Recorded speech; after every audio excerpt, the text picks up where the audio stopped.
Welcome back, Crime Spies. I have a little intro I'd like to read to you. I'm not sure if this is going to make sense. Thank you for tuning in once again. Before we get started, a quick reminder. I am not an attorney, just here to provide commentary and reactions to today's trial testimony. A heads up though, the content we're about to discuss might be graphic. Viewer discretion is strongly advised. Now, let's dive into the trial footage for today. There, that's my little thing. Welcome back, Crime Spies. So, for those of you who are new, welcome. I did notice that yesterday I had uploaded the opening statements for both the prosecution and then the defense, followed up by a couple short videos of my commentary throughout the testimony or the opening statements. And I noticed that that's getting some traction on the YouTube leads. So ding ding. Just have been doing some figuring on what's the best way to watch this. I've bought some new software subscriptions. So hopefully we can get this trial stuff down to just the bits and sauce. That's kind of what I'm thinking. So yesterday was the beginning of the trial for Gareth Pursehouse. I will put links in the description boxes below for the opening statements, again, by both prosecution and defense. And also wanted to mention that the judge is not allowing live streaming of this trial. The footage is going to be released on a one-day delay at 8 a.m. Central Standard Time every day. So had I not done the two videos yesterday, I noticed a couple other people that are covering this trial just waited until today. So this is basically what was released this morning. We're about halfway through it. So I'm going to label this as part 3. I'm going to go back and do prosecution part 1, defense part 2, and then this is witness testimony part 3 of day 1. Hopefully that makes sense. I'm not going to explain that now because it doesn't matter. We had a little false start the last time, so let's get started now. I did put up a picture of this just beautiful woman, Dr. Amie Harwick, who was just senselessly murdered by this jackass, Gareth Pursehouse. It just, I don't know, this has been weighing on me. I saw it when it was on 48 Hours about a year ago. And then over the weekend, I watched on HBO Max Death by Fame, and this was the first episode that popped up. And I was reminded that that was coming up, just like weird timing. And then put it on my list, and Monday morning having coffee and a couple other content creators had short little videos kind of recapping the case, and turned out it started yesterday, Tuesday, August 29th. So call that for timing. So we're going to get into this. I think I'm just going to play it at normal speed, and hopefully we will not have any more hiccups.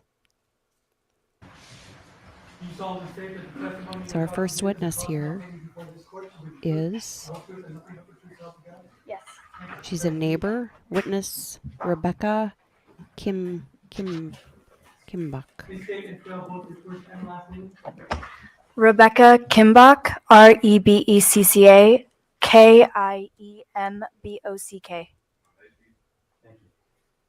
How old are you, Ms. Kimbach? 30 years old. How is that I want relevant? to draw your attention back to the date of February 14th, 2020. Prior to that date, did you live at 2078 Mountain Street in the Hollywood Hills? Yes, So I have here an area reporter back depicting 2086 Mountain Street and 2078 Mountain Street. This is Mark People's next in order, number 1. Number 1, photograph, right? Yeah. Yes, all right, Mark. See that aerial photograph there? Yes. You see what it says, 2078 on Mount Street? Yes. Does that depict where you used to live back then in 2020? Correct.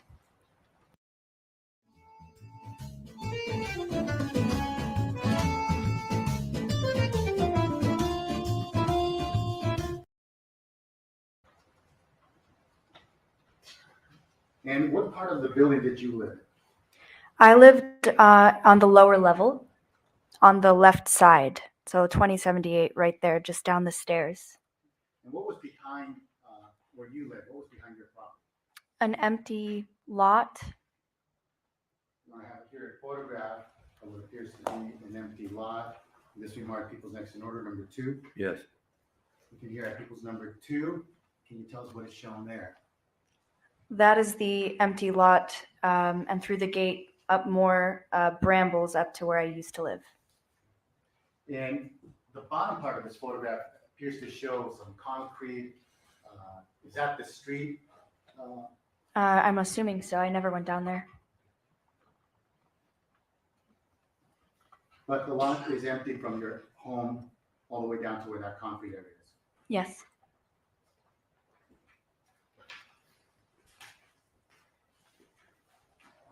I'm going to show you a photograph depicting what appears to be the front of that location. Looking here at next in order, Your Honor, photograph. You're number 3. Equals 3. Do you recognize what is shown there? Yes, that's my carport on the right, and on the left is my neighbor's house. You can hear at another photograph depicting what appears to be a walkway. And this we mark people's next in order, people's number 4. Yes. It tells what is shown here. This is the side of the house, and if you follow down the stairs on the left, you get to my front door, and that door up the stairs there is the shared laundry room. So what I'm pointing to right now on this photograph, right in the middle, appears to be a door, like French door style. What would that be?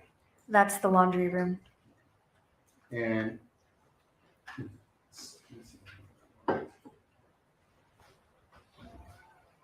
looking here at another photograph depicting a different door, this we mark as people's number 5. Yes. And here at people's number 5, he tells what is shown there. That is my front door, the steps. Now going back to people's number 4, this photograph showing the laundry room and what appears to be, would this be going towards the back of your home? This would be going to the back of the home.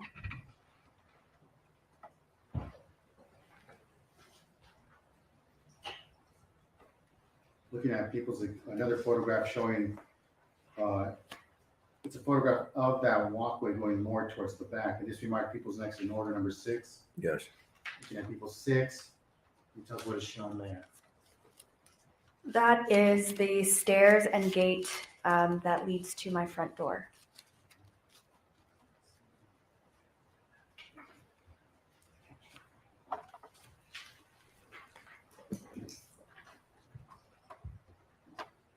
I'm going to bring this photograph over to you. Does this photograph show any cameras that you installed? Very faintly, you can see the camera that is drilled into the fence on the left. I'm going to bring, with the court's permission, may I bring this Yes. up to the witness? Using this pen, can you just draw a pretty good circle around where there's a camera there?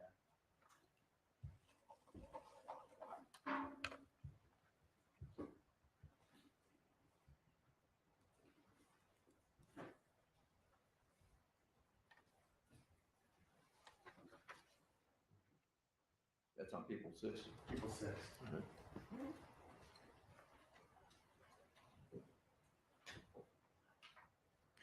going to zoom in. Looking at people 6, did you draw a circle? Something that appears to be on the wood fence to the left? Yes, And can you tell the jury, what is that? that is a Ring camera. And prior to February 15th, 2020, about how much time before that date approximately did you install that Ring camera?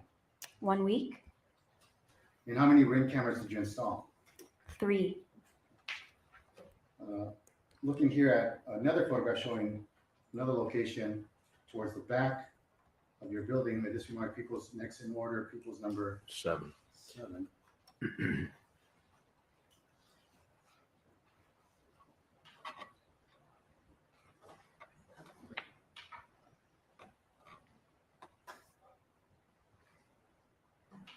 going to bring this over to you and ask you, well, first of all, do you see a camera on that photograph? Yes. Can you, using people's number 7, draw a circle for that second camera? Just write your initials next to it.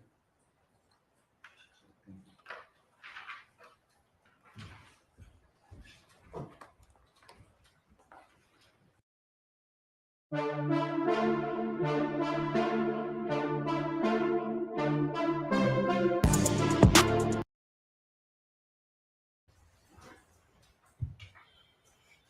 the record, Your Honor, she's on people's number 7. She's drawn a circle and her initials.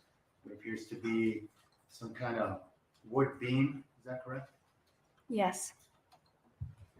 And were all your cameras installed about a week before February 15, 2020? Yes, they were all installed the same day. And on February 15, 2020, where were you? I was in Joshua Tree. Were you with anyone in particular? I was with my ex-boyfriend. And while you were there on February 15, 2020, did something happen? Yes, I received several calls from my landlord at around 7:30 on February 15th. And who's your landlord? Damian Montano.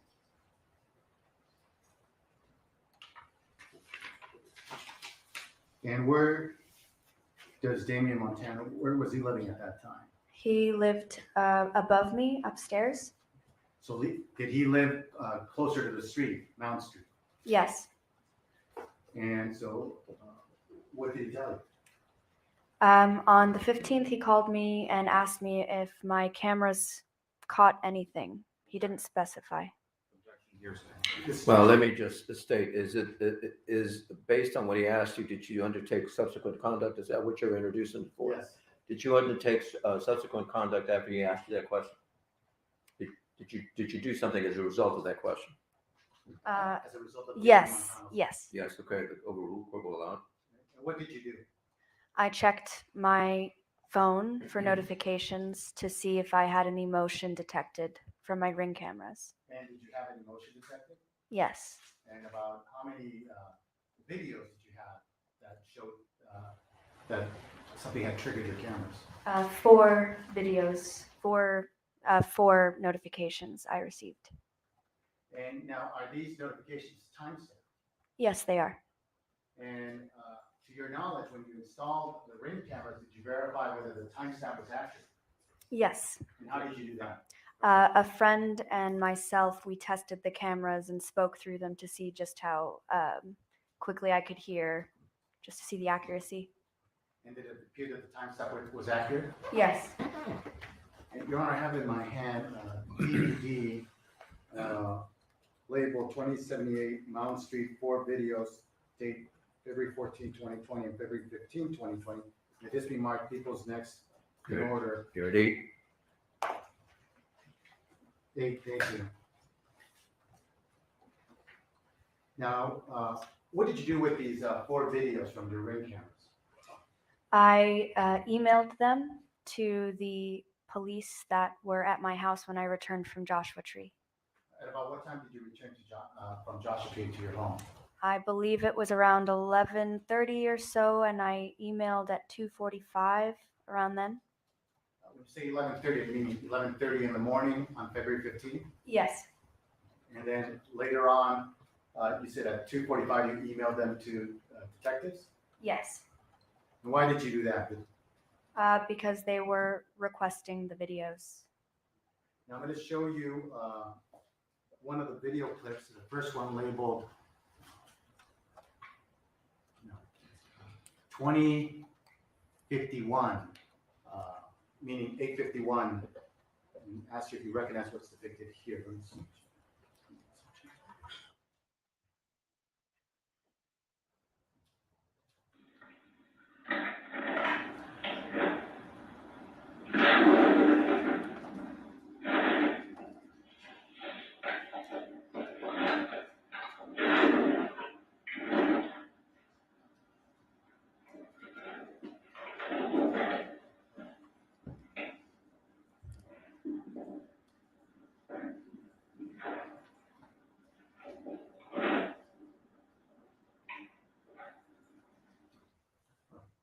was that one of the videos that triggered on your phone?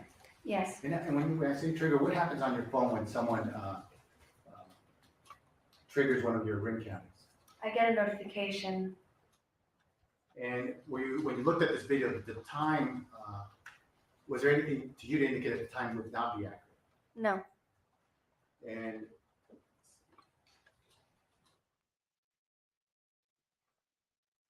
looking at another video with the title 20:52:42, meaning 8:52 p.m. You recognize this video?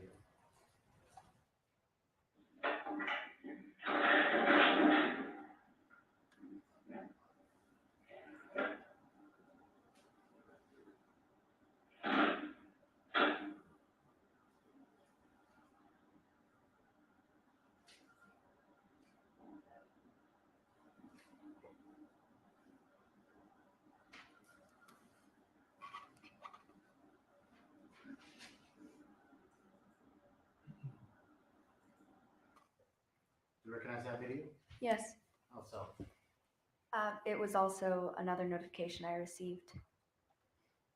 And as far as these ring cameras, what happens? Have you ever done that? What we see here being done to your camera when someone covers it? Do you know what happens to that, to the camera? I believe that it stops the motion, it stops recording. Objection, foundation, speculation. Sustained at this point. You say you believe. What makes you believe that? Motion to strike. It's stricken. So, counsel, go ahead. Okay. Have you ever tried doing that to the camera? No. Have you seen anyone else do that to the camera? No. Have you ever had anyone cover your cameras in that way? No. Objection, relevance, 352. Overruled. Did you recognize the person that was in those videos? No. Did you ever give that person permission to enter your property? Objection, relevance. Overruled. You can answer that. No. Did you ever give that person permission to cover up your cameras? No. What's this Play, jackass talking about with video clip objection titled relevance? 20:53, meaning 8:53 p.m. Let me know if you recognize this video clip.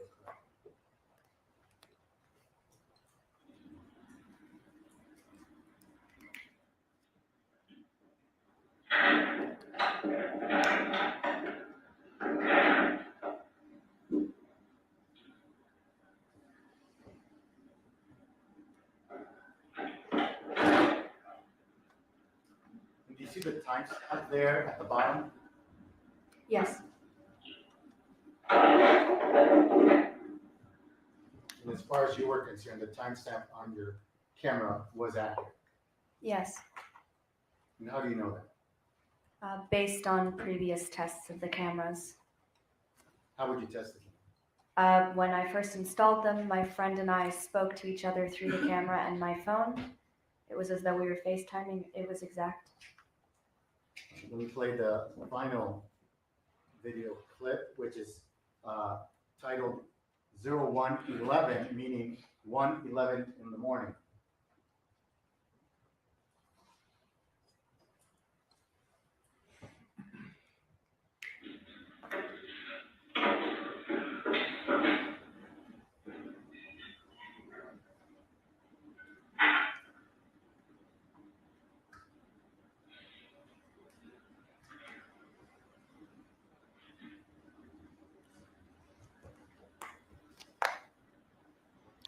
So if your camera's not covered, it will continue to record. Yes. Objection, foundation. Sustained based on our previous answer.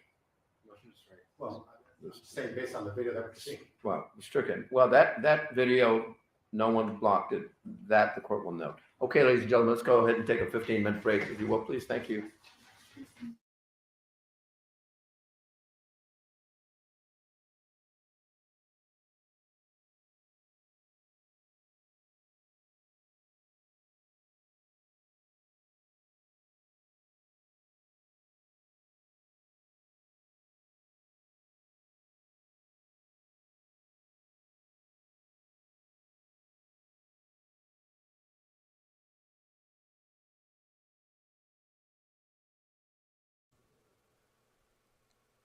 Well, that's good. It looks like they're cutting out the breaks for us.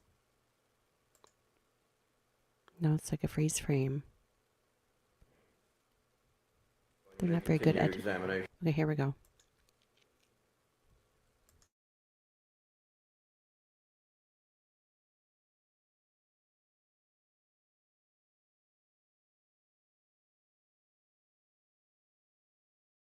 Who's doing it here? No one, Your Honor. We have no questions. No questions. Thank you, ma'am. You may step down, please. You may call your next witness. Yes, people call him Dr. Hernando Chavez, this guy. All right. Okay, now Dr. Hernando Chavez. He is the gentleman that she went to the adult entertainment I just event forgot all about that, so yes. in January, And about a tomorrow, month before her normally 9:30, murder. 9:40, 'cause I have a doctor's appointment at 8. I should be,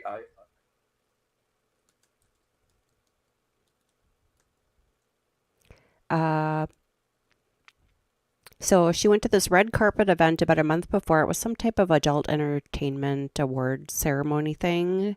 And that's where she ran into. So she's walking the red carpet, and Gareth, he is a software engineer, but he also does photography and is a very poor stand-up comedian, or had attempted at that career. I still am curious if that was before or after he found out she was dating Drew Carey after him. Anyway, so the gentleman that's going to be going up to the stand testifying for the rest of today is the gentleman that was there with her and witnessed, and it was completely coincidental, terrible approach the witness stand down here, coincidence that he happened to be one of the hired photographers at that please. event, I'll ask you to and face she my happened clerk. to Raise be your right hand, going please. as a guest of this guy. Do you solemnly state that the testimony you're about to give and the cause now pending before this court Uh, And then apparently today, Wednesday, he was on the stand as far as what I understood this morning. So his testimony is going to be quite Please lengthy. state and spell both your first and last name. My name is Hernando Chavez,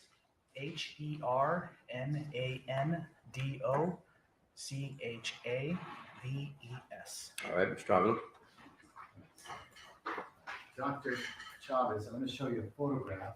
This can mark people's number 9. 9, yes.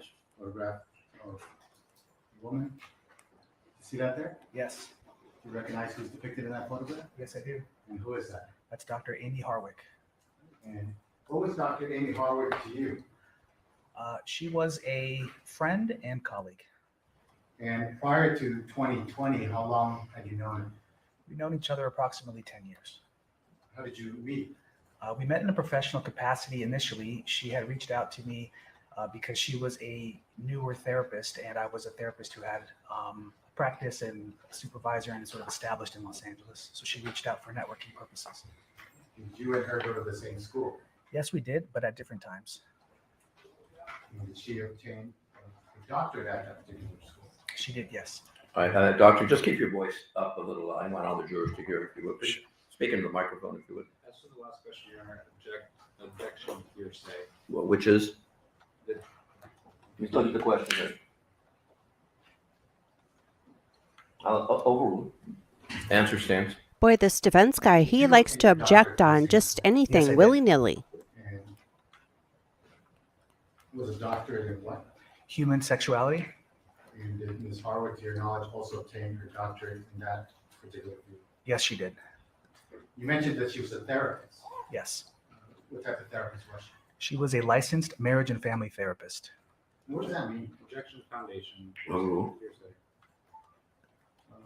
What type of therapist are you? I'm a licensed marriage and family therapist. Tell the jury, what does that mean?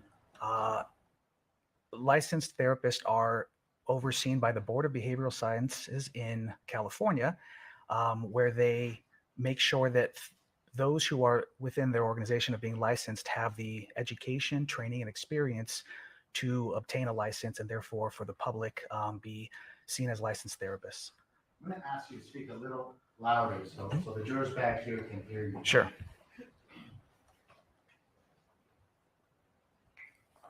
And prior to 2020, There's one simple vision hack anyone can use to improve vision, so you can say goodbye to your optometrist for good. Did you 20, did you and Dr. Amie Harwick, would you meet in a professional capacity? Yes, And how so? various ways. We would meet for coffee or have phone calls where we would have case consultations. It's a part of our profession to reach out for support with therapy clients. It's a standard, an ethical standard that we are obliged to. We would also go to conferences together, attend workshops together, and events that were related to our license and our CE units, which are necessary for us to renew licensure.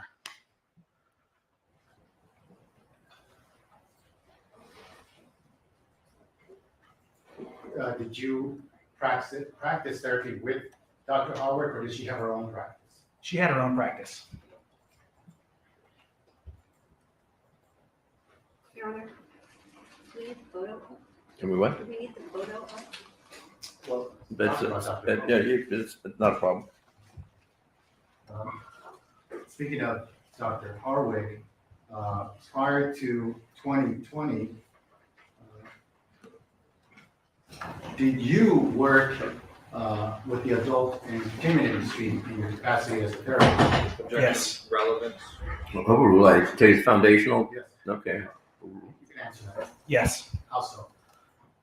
I would do advocacy work within the adult industry, both political advocacy and mental health advocacy, What does that mean, mental health advocacy? to try and bring resources to the adult industry community, which for as a marginalized community, they oftentimes don't have support systems that are in place for to meet their needs.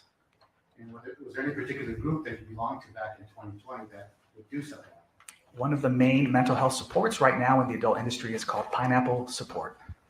And did you belong to that group? I was adjacently supporting them. I did not list myself under their website because I had a friendship with their president and vice president, so I found it to be a conflict of interest to accept clients from them. However, I did support them through donations and also seeking out additional therapists that, sort of have human sexuality training and can, be beneficial for their organization, for their nonprofit. Did Dr. Amie Harwick, did she belong to that organization? Yes, she was listed under their website as a Pineapple Support therapist. What does that mean? It's a therapist that has been vetted by the organization to make sure that it meets the needs of having sex education, human sexuality training, and a affirmative view of the adult industry so that they aren't, clients aren't exposed to people who may be judgmental or harmful to these clients. Objection, foundation as to the vetting by the organization that he's not a part of. Overrule. And as part of that group, were you invited to anything around January of 2020? Yes. And what was that? In various capacities, different conferences and different workshops. So I had given suicide awareness presentations on behalf of Pineapple Support. I had done workshops around boundaries and mental health support for Pineapple Support. They also would. Well, I don't Okay. belabor this, but did you get invited to something? Yes, I was invited to the XBiz conference and awards. And was anyone else invited to that? Dr. Amie Harwick was also. And did you attend any conference? Was there an awards show at the end of these conferences on January 16, 2020? Yes. And prior to that, were there some conferences at the same location? Yes. And what location was that? This was at the Andaz Hotel on Sunset Boulevard in Hollywood, was where the workshops were from Monday through Thursday. And then Thursday evening, they had an awards ceremony that was in downtown LA at the JW Marriott at LA Live. And did you attend any of the conferences before the awards event? I did not. Do you know if Dr. Amie Harwick attended any of the conferences? Yes, she did attend and was also a speaker in a panel. Now, if you are part of this group or you present at a conference, do you get invited to the awards show? Yes. And did you get invited to the awards show? Yes.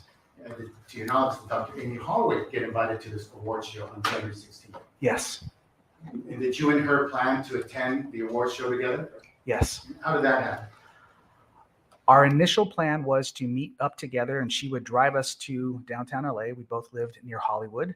And then our plan was to then go our separate ways as she had different plans afterwards. She was going to go to a burlesque show to take pictures of a friend because she had a passion for photography.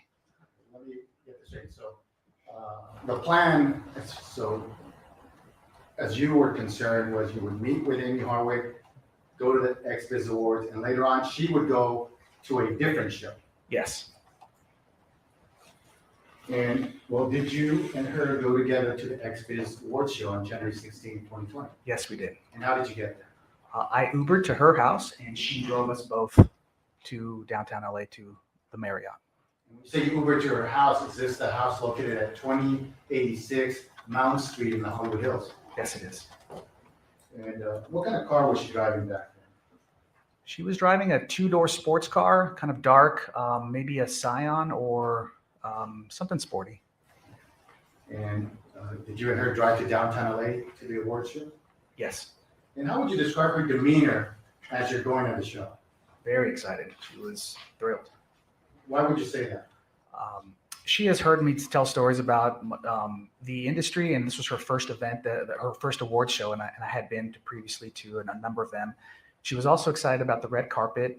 Having a history of being a model, she loved the red carpet. She loved taking photos, and she was very excited about walking the runway, the red carpet, excuse me. How would you describe her demeanor at that point before getting to the awards show? Very talkative, very excited, energized, talking about the different people she wanted to meet. And we kind of devised our own little plan of trying to meet different folks that she was wanted to connect and network with. You're going to have another document. It has 7 pages, all photographs. If you mark people's next in order, people's number 10. A through, Pages 1 through. well, we'll make them A We'll make them letters. It'll be 10, people's 10, A through, I could just have one more. yes.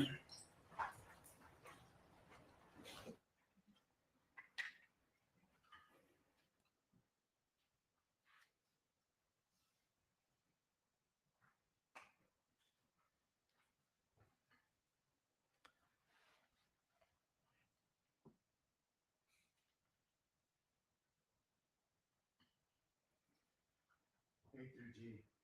Keep All right. it 10. All right. Looking here at page A of people's 10, do you recognize what's the picture there? Yes. Okay, what does that show? That is the XBiz Awards we attended together, and that is the red carpet. And how long was this red carpet? You mean the event or No, the no, actual carpet? The length of the red carpet. About 20 yards. And did anything happen while you were at the red carpet? When we arrived, we initially got in line because we ran a few minutes late, and she was excited about those pictures on the red carpet. There was about 40 people in line, so we knew it was going to be a long wait. So we immediately went to the line, and that was our first as we walked in. And Keep It Quilted means you keep it the best. Keep It Quilted means comfort that feels good and does good. With 5 million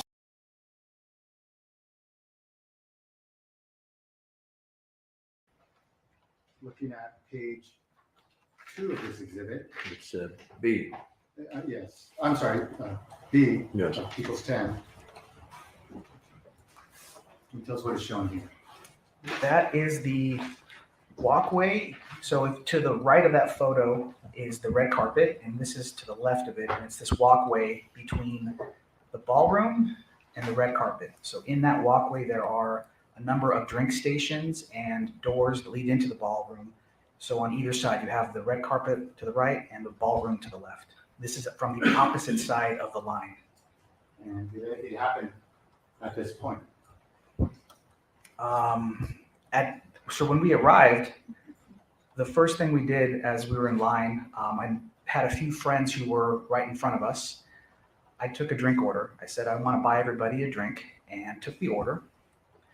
And once I got that order, I walked down this path that's listed, and I got in line. for the bar. This question was, did anything happen? If it's okay, Your Honor, I think this is an explanation. So you want a chronological explanation? Yes. All right. So then you went to the bar to get this drink order. And where did you leave Amie when you went to the bar? She was in line with the friends that I had that we had met that we found there. So she was with other people. And how long were you at the bar area before something happened? Approximately 10 minutes into me waiting in line at the bar, I received two phone calls from a friend. What's the name of this friend? I'm sorry? What's the name of the friend? Ashley Jemison. Can you spell that? ASHLEYJEMISON.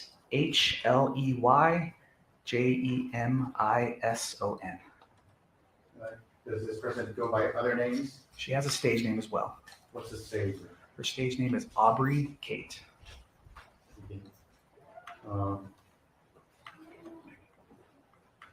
And what happened at this point? The first phone call, when she called, I couldn't hear. It was a lot of loud commotion. It was chaotic. So I couldn't understand and I hung up. And then 30 seconds later, I received another phone call from her as well. And all I could hear amongst the chaos or the sounds that were sort of the loud sounds was, "Get the F over here." What did you do? I immediately went back to the line. And when you went back to the line, how far away is the line from the bar? I was probably 25 yards away from that portion of where they were at in the line. Once you went back to the original location, what did you see? It took me a couple of minutes to kind of weave through the different people that were standing there and blocking my route. When I got there, I saw Amie and the defendant were walking away from the line together. When you say the defendant, you see the person you saw there that night here in court today? Yes. Can you please point him out for the jury and describe what that person's wearing today? He's wearing a blue suit and glasses. What color shirt, sir? A white shirt as well. Right, identify the defendant. And as you approached them, did you hear anything being said? Initially seeing them walk away, I first checked in with my friend who called me, and she told me, "This guy is freaking out on your friend." So I then walked over to where the two of them had walked to, and they had When you say the two of them, Dr. Amie and Gareth Pursehouse. and as you walked over there, what, if anything, did you hear? As I was walking towards them, the only words I heard was, "You ruined my life, you bitch." And as I got closer, they both stopped. They both looked at me, and I checked in with her and said, "Is everything okay?" And she said, "Everything's okay. I'm going to be right here talking." And so I went back to the line and waited for her. I also said, "I'll wait in line for you." And so I waited and kept her place. Well, let's go back to the statement that what was the statement again? "You ruined my life, you bitch." Looking here at people's photograph C of this exhibit, do you recognize who's shown there? Yes, Who is that? that's the defendant, Gareth Pursehouse. Is that the way he looked at the X-Biz Awards show on January 16th? Yes, I remember the red shirt and the jeans. Yeah. And so how would you describe, were you able to see his face when he said, "You ruined my life, bitch"? They were profiled, so they were looking at each other as I was walking up, so that they did not see me as that. I heard that. Were you able to see what his demeanor was when he said, "You ruined my life, bitch"? It was hostile and angry and elevated. And then when they both made eye contact that I was walking over, they both put it back together. He calmed himself down very quickly in that moment. And then what happened? After I checked in and she shared that she was going to be there and talking, I went back to the red carpet and waited for about 45 minutes until I got closer to the entrance of the red carpet. And in the meantime, I was checking over at the two of them talking periodically, every minute or 2 minutes. Why were you doing that? I was concerned. What were you concerned about? The angry, hostile statement, if someone calls your friend a bitch, that was alarming to me. That raised a red flag for myself, and I wanted to make sure she was okay. So you kept a view of her? Yes, she was in the line of sight the entire time I was in the line. About how far away was she from you?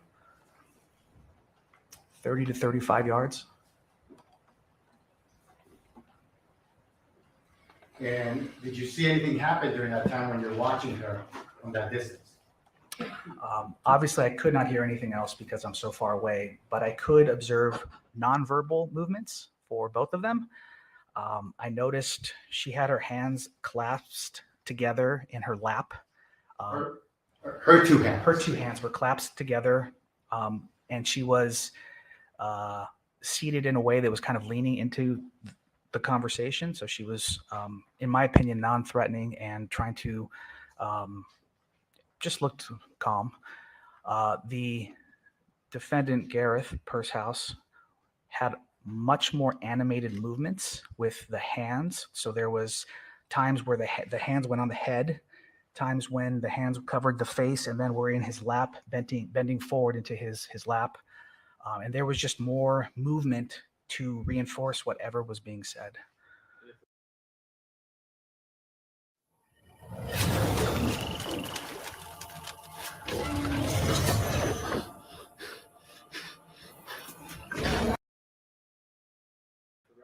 Reflect that the witness was placing his hands in front of his face, a couple inches up in front of his face, first above his head, then in front of his face, and then lean forward. All right, thank you. And what happened after that? A bell went off to signify that the show was starting. So it's like a 5-minute or a 10-minute warning for people. What time was the show supposed to start? It's supposed to start, I think, at 8 o'clock, but they ran late, so it was probably closer to 9. And what did you do once the bell rang? Once the bell rang and I was very close to the red carpet, I just made the decision to walk over there and intervene and let her know, hey, the red carpet's about to close. This is your last chance. So I did walk up to them and I interjected and said, the red carpet is about to close. Do you want to come do your pictures? I've been waiting in line this whole time. And she said, yeah, just give me a second. And then I moved away to give them their space, and went back to the line. And then she came over about 2 minutes later. And before she came over 2 minutes later, about approximately how long had she been talking to the defendant before that? About 45 minutes. And how would you describe her demeanor once she left the defendant and met up with you? Totally changed. What does that mean? She went from initially coming into the show excited, talkative, enthusiastic, full of energy, as we all typically know her if you're in her life. And when she walked up to me, she was almost like a ghost. She was very stoic. I keep thinking back to the word that felt right, and it feels like she was on autopilot. She was just coasting and moving through the motions of walking and taking pictures and talking, but Objection narration at this point, Your Honor. All right, that'll stand. Counsel, your next question. Yes. Was she able to take pictures on the red carpet? she did, yes. Looking here at people's photograph D. You recognize what's shown here? Yes. What is that? That is Dr. Amie on the red carpet. And it appears that she's smiling in the photograph. Is that correct? Yes. When she wasn't taking photographs, did she appear happy? No. Why would you say that? It felt fake. It would be like me smiling right now. I don't feel like smiling, but I could if I needed to. And that's what I picked up from her, a fake expression to get through the pictures and the evening. And so after she took pictures at the red carpet, what happened after that? She moved along the red carpet. I also took photos as well of her, and I was kind of with her the entire way. Then we moved to our seats as we had a table that we were going to be sitting at. Looking at photograph E, do you recognize what's shown there? Yes, this is the ballroom at the Marriott where the awards were held. And so would you have a table in this area? Yes, we had 2 seats at the table right in front of the picture. Looking at photograph F, recognize what's shown here? Yes, Can you tell us what is shown here? that is myself and Dr. Amie seated together at the table taking a photo. This is a selfie? Or someone took this photo? It might be a selfie. Yeah, it looks like my arm. And so how would you describe her demeanor at the time now that she's at the table? Loss of energy, unenthusiastic, not talkative, a very different person than who arrived there. Did you see her take photos with friends? She did take some photos with people. Yeah. And about how long did this show last? The show was approximately 2 hours. And did anything happen before the conclusion of the show? About 10 minutes before the show ended, and we know that it ends because there's a program. The defendant, Gareth Pursehouse, approached our table and knelt down next to Amie and spoke in her ear. Could you hear what he was saying to her? I could not. And did anything happen as a result of that? After they exchanged a quick conversation, she turned to me and said, "We're going to keep talking after the show." So what happened? So then the show ended, and she told me where she was going to be, which was the same bench, the same area where they were speaking before the show. And because that area had everyone leaving the ballroom was going to be walking by that area, it was very public, and she felt safe there, and we agreed that's where she would Objection. speak. Narration. Non-responsive. Well, the court will allow, not on that grounds, the court will allow to stand. So were you able to see where they went to go talk? I remained in the ballroom for some time. At some point, were you able to see where they went to go talk? Yes, I did go check on her. And what point was that? Maybe 10 or 15 minutes into the ending of the show. What did you see? I saw them seated at the same bench, continuing their conversation. How would you describe Amie Harwick's demeanor during that conversation? Very similar. I call it therapist mode. She was engaged, and you could see a de-escalation experience of her trying to navigate and calm the situation. Objection. Speculation. Well, did you sustain, and unless you heard the conversation? Motion to strike. Well done. Did you hear the conversation? I did not hear any conversation. Okay, so you're basing that on what? Nonverbal observation. I'm going to sustain the objection. Motion to strike. It's stricken. How would you describe the defendant's demeanor when you observed him, what appeared to be talking to Ms. Harwick?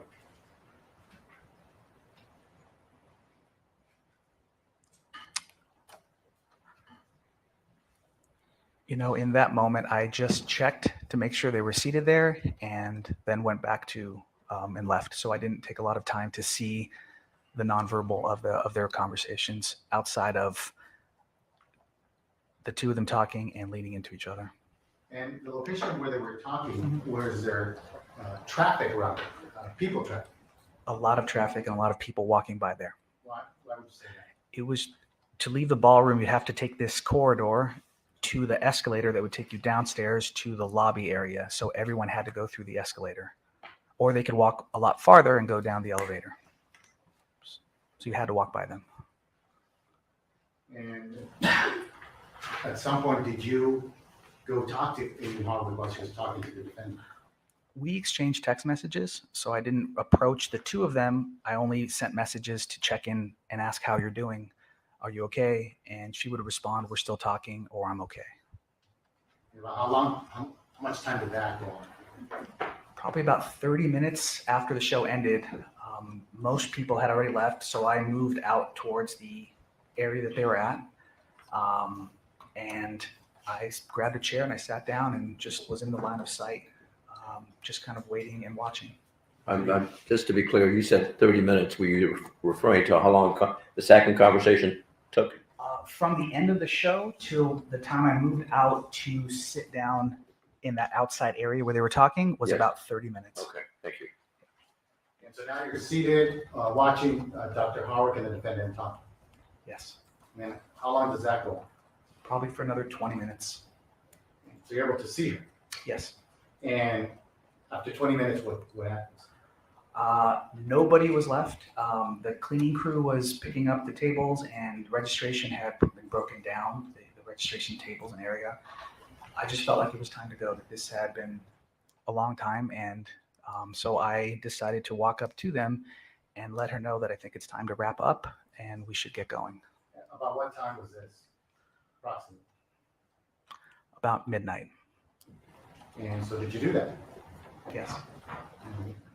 What did you say? Just like that, I think it's time for you two to wrap up.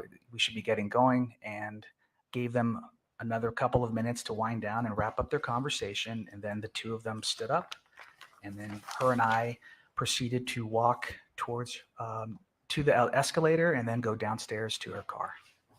This would be the parking lot? There's a parking structure that underneath the hotel. Yes. And did you make it to that car? Yes, we did. We arrived at her car. And on the way there, did anything happen? She didn't want to talk, and What does that mean? She didn't want to talk. I was just asking, how did things go? What was that all about? And she didn't really want to speak. She was in a hurried rush to get to the car. So did you rush to the car? We did. And We didn't stop anywhere, talk to anyone. We just went directly to the car. when you got to the car, did anything happen? Once we sat down in the car, she had this big sigh, and she then told me who it was, because originally she had just said it's an ex. And then she shared with me which ex it was. And in that moment, we talked about, she mentioned, I'm not going to this burlesque show any longer. I told her I won't go see any other friends. And we, Go ahead. It was overruled, sorry. It was, yes. Continue. so we decided to go to a diner to talk. And before leaving the parking lot to go to the diner, did anything happen? Did she express anything at that point? She was scared and worried she was going to be followed. How do you know that? She told me. And both her and I both looked in the side mirrors and turned our heads to make sure no one was following us outside of the parking structure. Did she indicate to you who she feared would follow her? Yes. What'd she say? Gareth. And where did you go after that? We got on the freeway and we went to a diner in Burbank called Bob's Big Boy. I think a lot of people recognize that. Around what time is this when you get to the Bob's diner, Bob's Big Boy? Approximately 12:30 a.m. While at the diner, does she tell you anything related to her fear that night? She told me the story of the interaction, of what they talked about, and her fear and her being afraid. Can you tell us what she told you in regards to her fear? She told me that she was scared, that she had long felt fear regarding this ex. And did she tell you that whether anything from that particular night caused her fear? Because she had shared that they had not spoken for a number of years, this brought up a wave of fear. And a big part. Let me stop you there. Did she indicate to you whether she was going to take any precautions as a result of having this fear?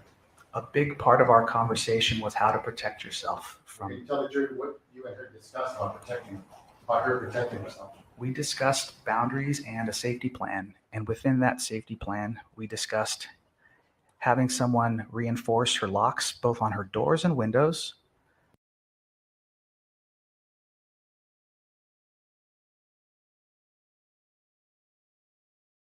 We discussed her getting mace or pepper spray. We discussed her getting a taser, and also the possibility of her purchasing a gun for protection. So she expressed to you that she felt those things were necessary to protect herself? Yes, And protect herself from who? from Gareth Pursehouse. And how long were you at the diner with her talking about this? About 2 hours. We left around 2:30 a.m. How did you feel about her telling you this, that she wants to get a pepper spray, a gun and all that? Objection relevance. Interesting. How was her demeanor when she's telling you? Her demeanor? Yes. When she's telling you, she's thinking about getting pepper spray, taser gun, a gun. Very different than the Amie I knew. The Amie I knew had a lot of confidence and empowerment and strength, and she was frail and fragile and scared and worried. How long were you there at the hospital? Approximately 2 hours. And after that, what happened? After that, we wrapped up our meal. She dropped me off at home, but as we were leaving, I offered to stay with her if she would like me to stay at her house with her. Why did you do that? I was concerned and fearful for her. She was obviously scared and frightened, but also we're having these incredibly deep and painful conversations around safety plans and protecting herself. So I wanted to offer that, and I felt the protective instinct of that coming up for myself. And so when you offered that, what did she tell you? She told me she feels comfortable because she has a male roommate at her home, and there wasn't a need for me to stay over. And so did she drop you off at home? She dropped me off at my home, and then she went home. And we exchanged text messages when she arrived. And sometime after that, did you and her start exchanging other types of text messages? The next day, she sent me a few messages following up with both our conversation and also updates. I'll show you People's Exhibit 10, photograph G.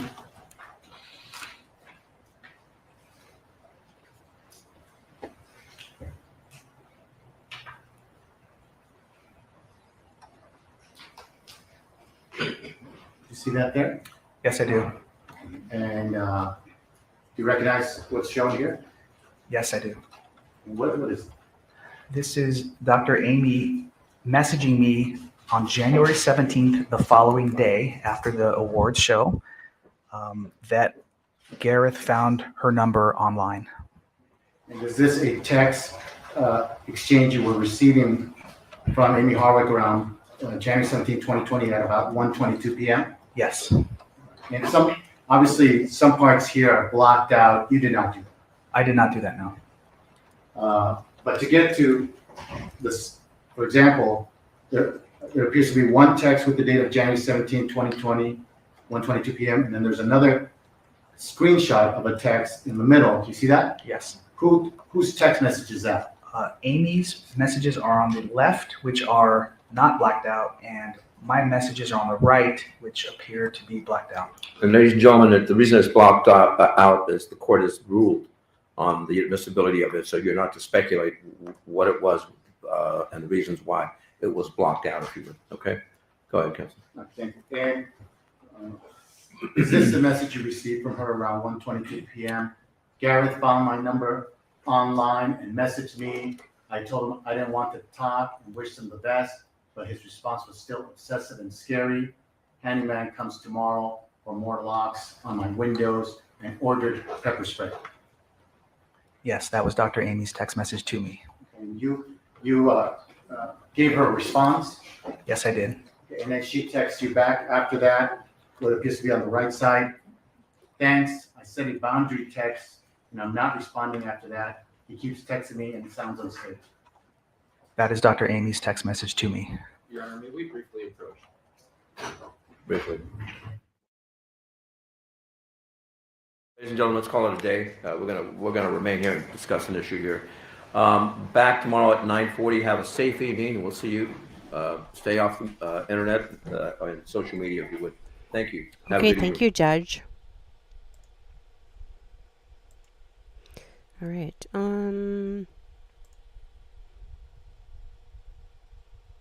No, that's not what I wanted. Here, possibly. I do want to take.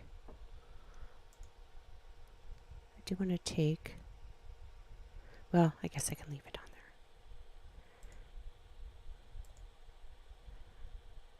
Okay.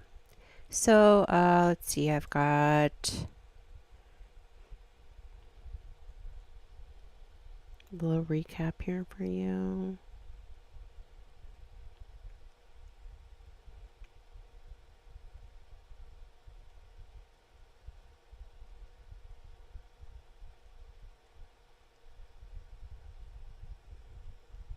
Okay, so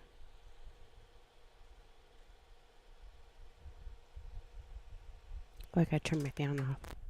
I think somebody left like some fruit in the garbage.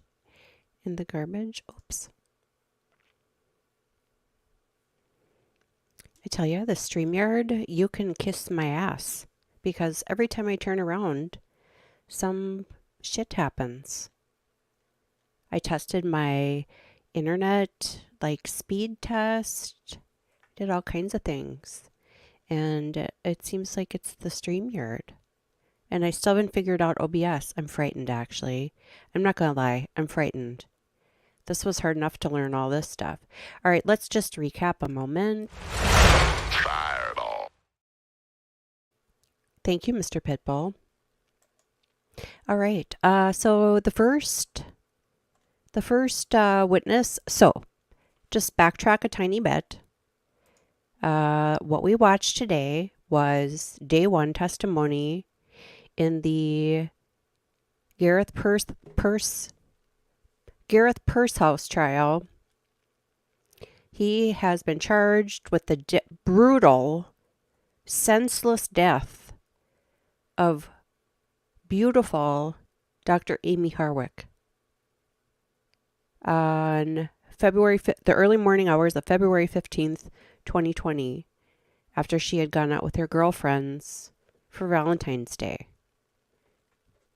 I call him a piece of shit. So the video footage, the judge has said no live streaming of the trial until the day after. So it's being released on a 1-day delay at 8 a.m. Central Standard Time every day. Now, last night, I did 2 videos. One was the prosecution opening statement, and one was the defense open statement. I'll have to put those links in the description box underneath. And then I clipped just some shorter videos out of it. I'm trying to do some short videos just to try to get people coming over on the channels. And it seems to be working on YouTube.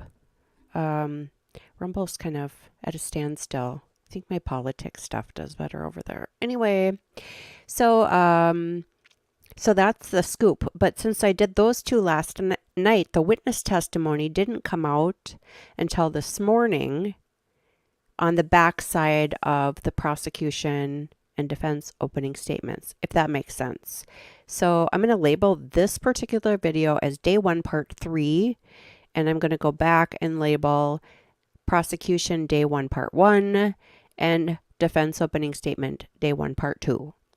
Starting tomorrow morning, then, will be day 2. So it'll be today's testimony not being released to the public until the morning after 8 a.m. Central Standard Time. Okay, so this was day 1 of the trial.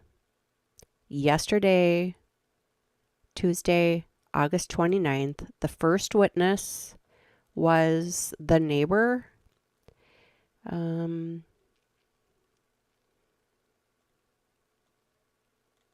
Did I not write her name down?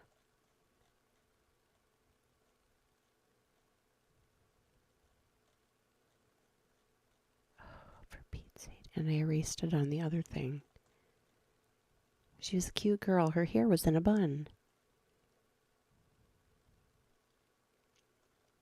The neighbor. I guess I'll have to edit that in. The neighbor. Lo siento. Okay.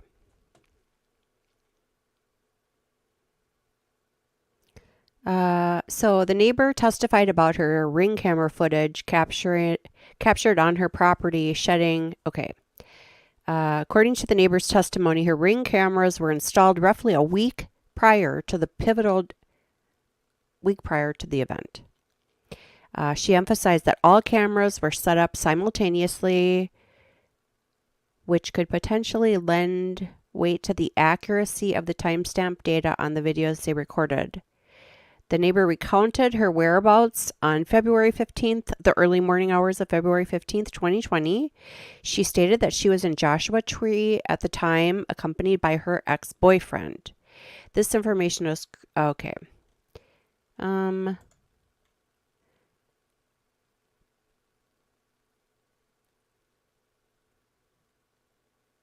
Okay, so the neighbor who lived down. Okay, so she lived downstairs from her landlord, Damon Montana. Testified that Montana had repeatedly called her, prompting her to review the Ring camera footage. Her she tested the accuracy of her Ring cameras upon installation. She engaged in a test conversation with a friend through the camera to verify the real-time accuracy of the timestamp. The prosecution presented 4 video clips from the Ring cameras, all timestamped on February 14th and 15th, 2020. These videos, which she promptly shared with the police. Well, remember he put like his hand out to like cover him up? Didn't he try to like rip him off the thing? Cross-examination, the defense attempted to cast doubt on the accuracy of the timestamp data. And then she just, insisted the fact that she did everything she could and tested it. And they were only a week old. She also testified she did not know who Gareth was. And she had not granted anyone permission to access her property or tamper with her cameras. I think that's pretty much it. The second witness, who will took the stand again today, which we'll see tomorrow. I know this gets confusing. Honest to God, after like the Kohlberger thing news last week where he's trying to get cameras out of the courtroom, I think things are changing for these trials. I don't know if it's like a security thing, if they're just like double and tripling check that nothing is being broadcast that's not supposed to or said or what have you. But the second witness on day 1, so yesterday, which we saw today, but he'll also be, it's so confusing, I know. Dr. Hernando Chavez. He recounted his observations of the night he accompanied Dr. Harwick to an event and witnessed her interactions with the defendant, Gareth Pursehouse. He initially got separated from her at the event, recounted receiving 2 phone calls from a friend named Ashley, also known as Aubrey Kate. She had a stage name. These calls conveyed a sense of urgency. She said, "Get the F over here." Sensing trouble, he returned and saw that she was having an exchange with Pursehouse. He detailed overhearing that Gareth said, "You ruined my life." It was very tense. Dr. Harwick. He had said, like at the very beginning of the night, she was just outgoing. She was so excited to walk the red carpet, mingle with her friends, take pictures. The event lasted about 2 hours, but the aftermath of the encounter with Pursehouse was far-reaching. Her demeanor had noticeably shifted. Described her as visibly troubled and expressing fear over being followed by Gareth. No, I can't get down there. Then they went to dinner in Burbank. They They exchanged a conversation about her concerns and fears. He testified that she revealed long-standing anxieties related to Pursehouse and discussed self-protective measures such as strengthening locks, acquiring pepper spray, a taser, and even contemplating purchasing a firearm. Now, my teen daughters, they bought a taser on Amazon that you can just like USB charge. They also have pepper spray because right back here behind my house is a public trail. It's like there's like a mountain bike trail even back in the woods. And then there's a lake. So, I mean, there's horses and people and dogs and you name it going up and down the trail all day long. Well, now that Rachel Marin about a month ago got murdered on the Ma and Pa Trail out in Massachusetts, you know, and I'm looking at people walking that trail and reporting on it, I'm like, holy crap, it looks just like the backyard. And the girls, they've had, you know, pepper spray, like I said. One time I walked in one of their rooms and they had a taser. I'm like, what the heck is this? Oh, Mom, that's a taser. Don't touch it. But they've had that for a long time. And they've got cell phones. I keep telling them, you know, your cell phones aren't going to protect you. That Drew Shedin up in North Dakota, what was it, 15, 20 years ago, she was I think she was working at a mall, leaving on her phone, talking to her boyfriend, going out to her car.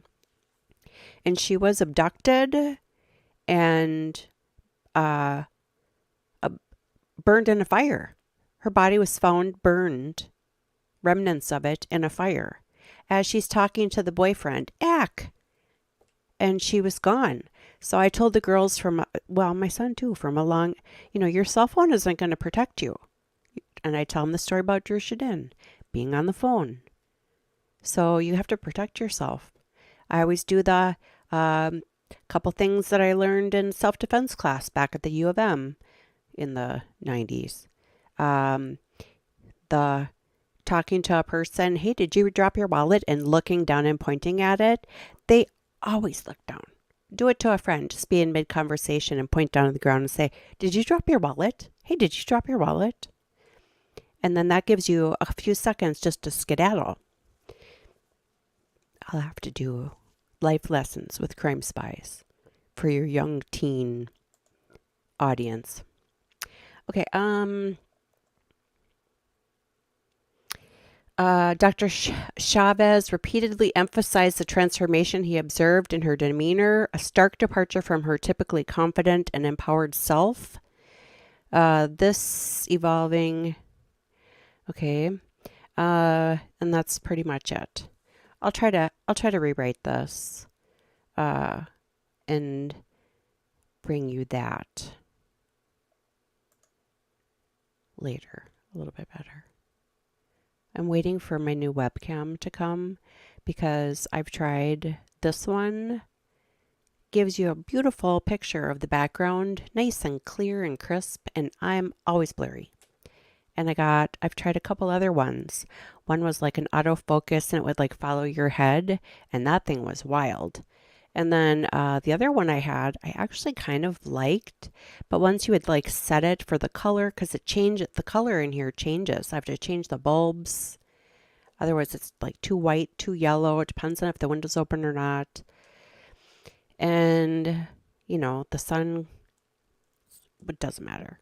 And so I'd have it switched, and I'm like, okay, morning, you know, before the sun, and then after, and it would never save it. So I'm like, Fooey, I'm sending you back. So I got another one on its way. It's on the truck. Hopefully that will help. So anyway, I guess for now, I am going to say goodbye. Day 1, Gareth Pursehouse. Footage, again, it's on a 1-day delay, releasing at 8 a.m. Central Standard Time. And yeah, this is just something else. Like I was saying yesterday, this is just, it's so senseless.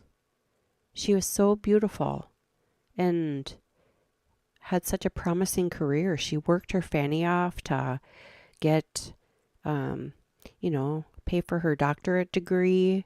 She had a great practice, a beautiful, cute house. Everything was going just wonderful for her. And this dipshit, after what, 9 years, runs into her, and a month later she's dead. She was only 38. Just crushing. Just so sad. What a beautiful gal. Sounded like she had just a beautiful spirit too. So they say everything happens for a reason, even though we're not wise enough to see it. I'm not really sure what the point of this was. Poor thing. And her family and her friends. Oh, and what was it? Monday, I think it was. Yeah, Monday morning we did just a real brief video we watched of like court TV, I think it was, kind of going over the backstory of the case.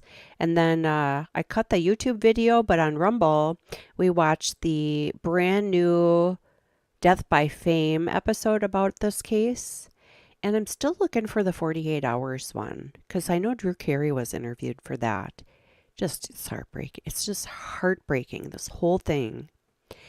So anyway, so that's it for now. I'm going to label this, like I said, as part 3. And tomorrow morning should be a little smoother sailing, because we're going to have one video. And it's in the morning. We'll get it over with and then move on with our day. Oh, I am going to set up a live stream for, I think it's 8 p.m. my time. Glenn Beck, his Wednesday night special is on the Maui fires.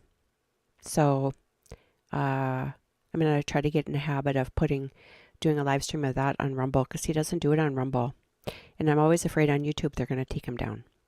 All right, so here's my reminder to like, follow, share, comment below. And we'll see you tomorrow morning. Goodbye. Please remember, we're supposed to like and follow and share and comment below to help people like me grow our channel.